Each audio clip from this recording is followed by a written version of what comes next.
নমস্কার বন্ধুরা, পুষ্পা কিচেনে আবারও সবাইকে স্বাগত। চলে এসেছি আর একটা নতুন রেসিপি নিয়ে। এটা একটা নিরামিষ পনিরের রেসিপি নিয়ে এসেছি।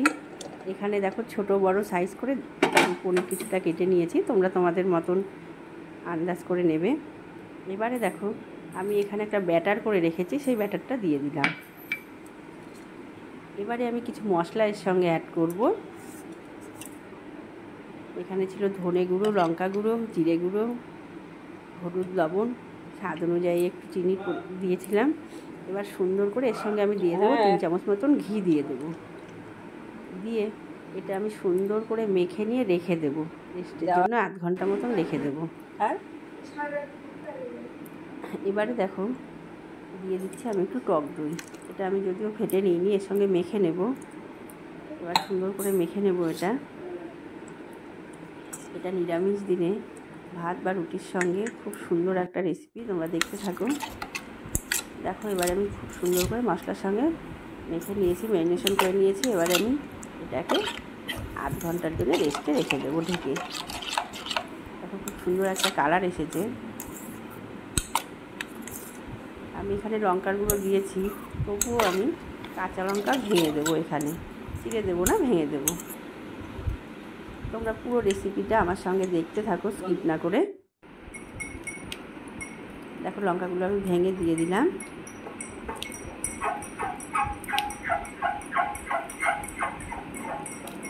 দিয়ে এবারে আমি ঢেকে রেখে দিচ্ছি।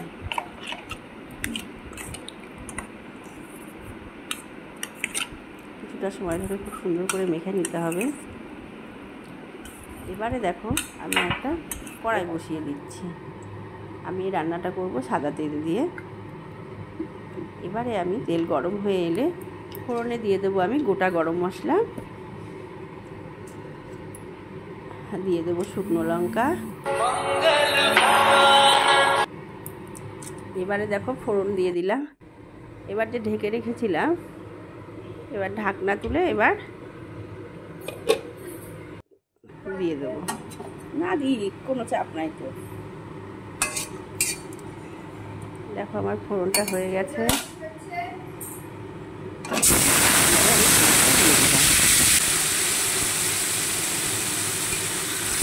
এবার সুন্দর করে নেড়ে চেড়ে কষিয়ে নেব।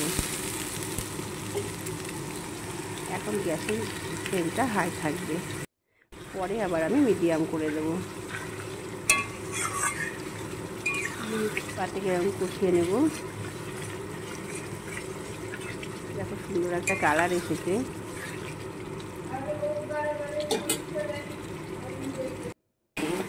এবারে দেখো মশলার থেকে তেল ছেড়ে দিয়েছে।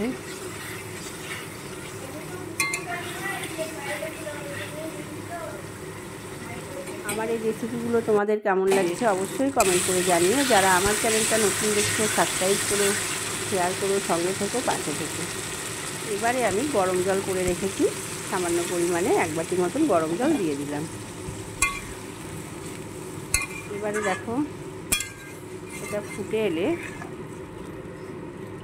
আমি দিয়ে দেবো গরম মশলা, ঘি।